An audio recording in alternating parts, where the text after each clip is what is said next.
4th of February 2018, 1647. Article View Option SEOUL, February 4. Yonhap, the latest U.S. nuclear posture document, has sent a clear warning to North Korea that Washington could opt for preventive strike options with more easily usable nuclear weapons, experts said Sunday.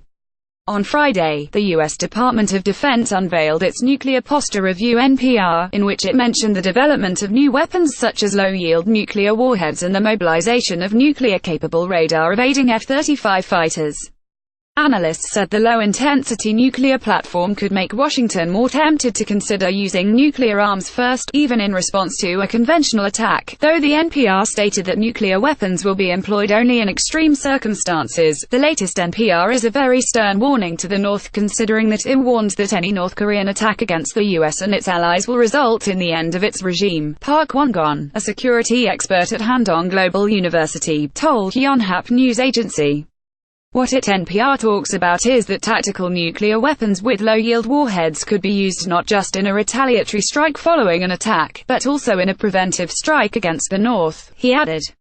The NPR points out that the U.S. will develop a low-yield submarine-launched ballistic missile warhead for deployment to ensure a prompt response option that is able to penetrate adversary defenses. Nuclear policymakers have long been striving to find political purposes, moral justification and military utility for nuclear weapons, as any use of nuclear weapons would lead to catastrophic results beyond redemption.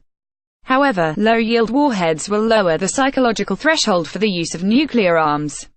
Their use will lead to much less damage in a limited war zone than nuclear exchanges involving high-yield strategic bombs, experts said.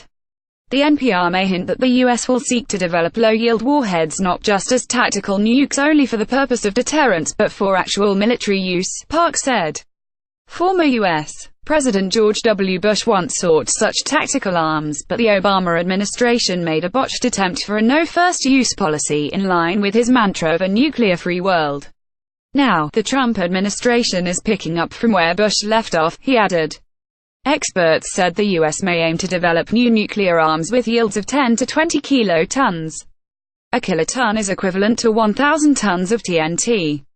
Strategic nuclear arms capable of devastating a city or a country have yields of hundreds of kilotons.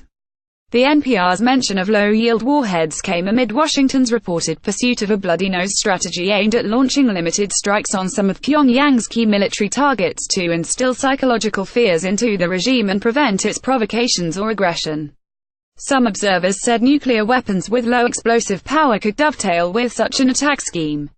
Another notable point in the NPR that drew South Korean analysts' attention is its mention of burden sharing in joint deterrence efforts.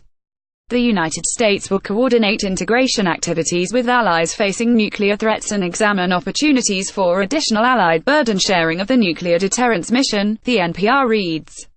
Some observers said the U.S. may seek to mobilize South Korea's dual-capable aircraft, which are capable of mounting both conventional and nuclear attacks, in a range of missions to deter the North's nuclear aggression.